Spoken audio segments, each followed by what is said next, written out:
नमस्कार। राज की बात में आपका स्वागत है।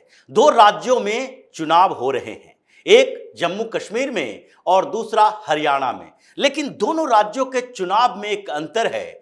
जम्मू कश्मीर में जहां एक और इतिहास बनेगा या इतिहास नहीं बनेगा, क्योंकि जम्मू कश्मीर के चुनाव पर नजर केवल हिंदुस्तान के लोगों की नहीं है, बल्कि अंतर्राष्ट्रीय स्तर पर जम्मू कश्मीर के ऊपर नजर है चुनाव के परिणाम को लेकर, क्योंकि वहां इतिहास बनने जा रहा है। और अगर यह इतिहास बन गया तो पीएम मोदी के नाम एक और रिकॉर्ड हो जाएगा। ऐसे जम्मू कश्मीर पर रिकॉर्ड बनाने के लिए पीएम मोदी जाने जाते हैं। उन्होंने ही जम्मू कश्मीर में एक नया रिकॉर्ड बनाया 2019 में, जब वहां से विशेष राज्य का दर्जा खत्म किया गया, जिसको लेकर अभी भी अब्दुल्ला हो या मुफ्ती हो या कांग्रेस के राहुल गांधी जैसे नेता हो, चीख चीख कर पूरे घाटी के क्षेत्रों में मुसलमानों को कह रहे हैं कि देखो, मोदी ने तुमसे इस्लामिक स्टेट का दर्जा छीन लिया। इस्लामिक स्टेट जहां पर 1947 के बाद अंतरिम सरकार को छोड़कर अभी तक कोई गैर मुस्लिम न तो प्रधानमंत्री बना न ही मुख्यमंत्री बना। प्रधानमंत्री की बात इसलिए हो रही है कि 1947 से लेकर 1964 के अंत तक, यानी कि 1965 तक वहां पर प्रधानमंत्री ही हुआ करता था। ये समझौता थी, ये स्थिति थी जम्मू कश्मीर के कि देश के अंदर दो प्रधानमंत्री होगा, एक भारत का प्रधानमंत्री, एक कश्मीर का प्रधानमंत्री। और जब अंतरिम सरकार बनी थी 1947 में, तो मेहरचंद महाजन को अंतरिम प्रधानमंत्री बनाया गया था। और उसके बाद आज तक इतिहास में कोई भी ऐसा नाम दर्ज नहीं हुआ जो जम्मू कश्मीर का कोई हिंदू प्रधानमंत्री हो या फिर हिंदू मुख्यमंत्री हो। वहां पर धीरे धीरे दो परिवारों ने कब्जा कर लिया, जो 10 साल के इतिहास को छोड़ दे, 1965 से लेकर अब तक, यानी कि तकरीबन 60 साल का समय हो गया। लेकिन उसमें से 10 साल को छोड़ दे, जो दो मुख्यमंत्री थे जो इन परिवारों से अलग थे, लेकिन उसमें 50 साल तक हमेशा दो परिवारों का ही वर्चस्व रहा। बीच बीच में सरकारें तो बदली, लोग बदले, लेकिन परिवारों का वर्चस्व खत्म नहीं हुआ। और उसमें भी एक बड़ी बात, वहां पर इन परिवारों के बीच से बाहर अंदर जहां से भी देख लें, कोई हिंदू चीफ मिनिस्टर नहीं बन पाया, कोई हिंदू डिप्टी सीएम बना तब, जबकि भारतीय जनता पार्टी ने सोचा एक बार कोशिश करते हैं महबूबा मुफ्ती के साथ सरकार बनाने की, लेकिन वो भी एजेंडा पूरी तरीके से फेल रहा। लोगों ने नकार दिया, भारतीय जनता पार्टी के अंदर से सवाल उठने लगे, संघ ने दबाव बनाना शुरू कर दिया और ज्यादा दिन तक सरकार चल ही नहीं पाई। महबूबा मुफ्ती के साथ भारतीय जनता पार्टी का गठबंधन टूट गया। लेकिन इस बीच कुछ नई चीजें बदल रही है। इस बीच पीएम मोदी एक और नया रिकॉर्ड बनाने वाले हैं और वो लगता है कि जम्मू कश्मीर में बन जाएगा, यानी कि एक दांव चला गया है। इस बीच चर्चा हो रही है घाटी के क्षेत्रों में 1 अक्टूबर को मतदान होना है और अंतिम चरण के ये जो 40 सीटों पर मतदान होना है, उसमें से 24 सीटें जम्मू कश्मीर के जम्मू रीजन में हैं और बचे हुए 16 सीटें जो है वो कश्मीर की घाटी के क्षेत्र का है। लेकिन जम्मू की सीटों पर सबसे ज्यादा नजर भारतीय जनता पार्टी की है। अभी तक जितनी सीटों पर चुनाव हो चुका है उसमें से तो भारतीय जनता पार्टी बढ़त बनाए हुए है, लेकिन ये सबसे ज्यादा सीटें जम्मू में है, जम्मू के रीजन में है, जिसमें किसी फेज में चुनाव हो रहा है। और इससे पहले एक चर्चा पहले से जो चल रही थी और तेज हो गई कि जम्मू कश्मीर में हिंदू सीएम इस बार बनेगा। और लगभग ये तय मानकर चलिए जम्मू कश्मीर में ये इतिहास बनने वाला है कि एक पहली बार वहां पर सीएम बनेगा कोई, तो फिर वो हिंदू होगा।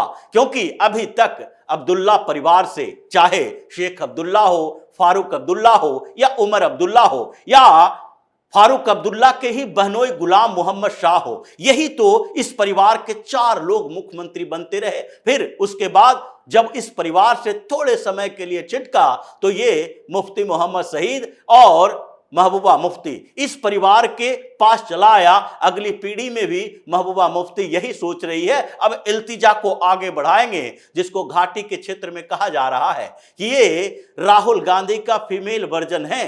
ये क्या क्या बोलती है जो किसी को समझ नहीं आता, लेकिन मखौल जरूर उड़ रहा है कि देखो महबूबा मुफ्ती की बेटी भी राहुल गांधी की तरह उटपटांग भाषण देती है। लेकिन इस बीच कोशिश तो यही है, इन सारे लोगों की कोशिश यही रही है कि फिर से किसी भी तरह, चाहे सारी पार्टियों को एक ही क्यों ना होना पड़े, मोदी के इस रथ को रोकना है। कश्मीर में हिंदू सीएम नहीं बनने देना है, इसलिए बौखलाहट घाटी के क्षेत्रों में है। जम्मू के क्षेत्र में हिंदू एकजुटता दिख रही है और यही वजह है कि पीएम मोदी ने पिछले दिनों जब जम्मू के एक रैली में बोला कि इस बार भारतीय जनता पार्टी की सरकार बनना कश्मीर में तय है, तो उसकी गूंज श्रीनगर तक सुनाई पड़ी और ये सारे जो विरोधी एक दूसरे के खिलाफ चुनाव लड़ रहे थे, वो सब के सब ये सोचने पर मजबूर हो गए कि क्या पहली बार फिर से ये इतिहास बदल जाएगा, जैसे 2019 का खुमार अभी तक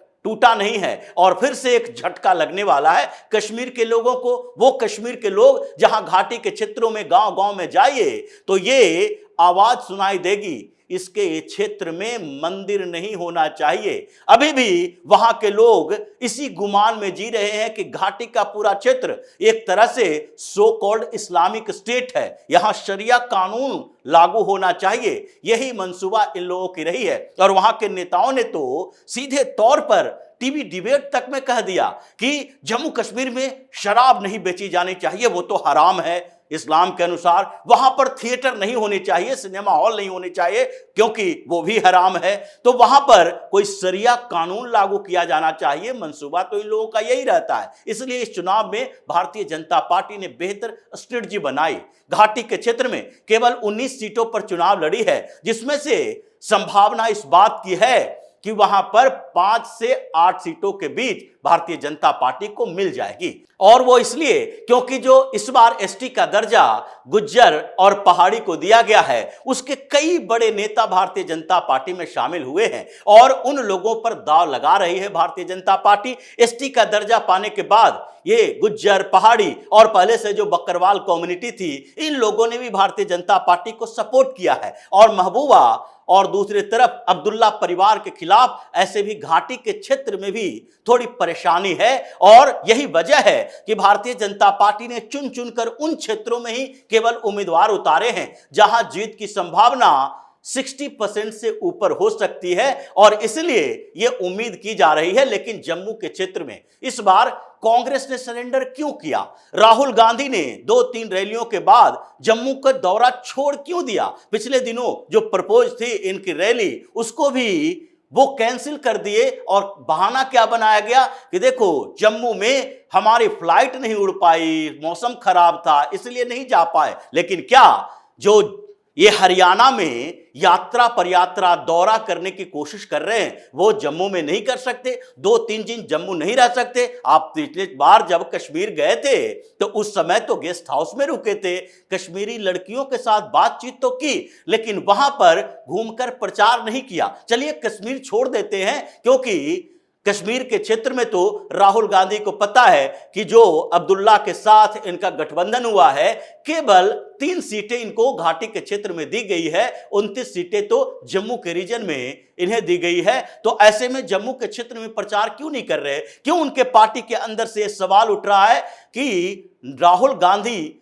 तो 1-2 रैली कर भी चुके हैं, प्रियंका वाड्रा तो पूरी तरह से गायब हो गई। पार्टी की तरफ से निकाला गया कि प्रियंका वाड्रा की 2 रैली प्रपोज की जा रही है, लेकिन चुनाव प्रचार का दिन खत्म हो गया, लेकिन प्रियंका वाड्रा एक भी वहां रैली नहीं की। राहुल गांधी तो ये पहले से ही मानते हैं जहां चुनाव में हार की संभावना हो वहां पर कम से कम प्रचार करो ताकि आगे ठप्पा न लगे। इसीलिए वो जो इंटरनल सर्वे कांग्रेस का है उसमें भी पता चल चुका है कि जम्मू के क्षेत्र में इस बार भारतीय जनता पार्टी 30 से 35 सीटों पर जीत दर्ज करेगी। 2014 में 25 सीटों पर जीती थी, लेकिन इस बार संख्या बढ़ गई है और उसकी वजह ये हिंदू सीएम कि बात जो चल रही है कि कोई डोगरा हिंदू इस बार जम्मू कश्मीर का सीएम बनेगा, इसने पूरे हिंदुओं को एकजुट कर दिया है। जम्मू के क्षेत्र में वो कांग्रेस की तरफ नहीं जा रहे, और जहां तक जो कुछ क्षेत्र ऐसे हैं जहां कांग्रेस की जीत की संभावना है,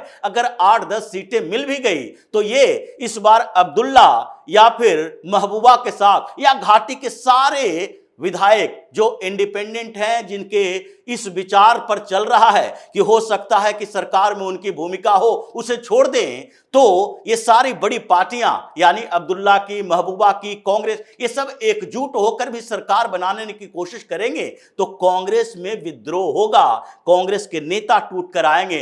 एंटी डिफेक्शन लागू नहीं होना है क्योंकि इनके पास संख्या ही 10 से ज्यादा नहीं हो सकती है, ये सारी पार्टियां टूटेगी।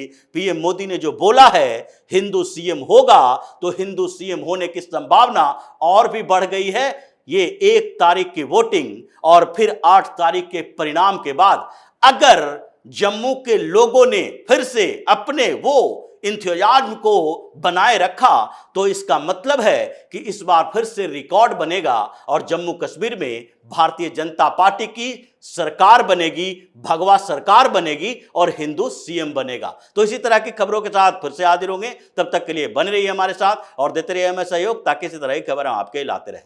धन्यवाद।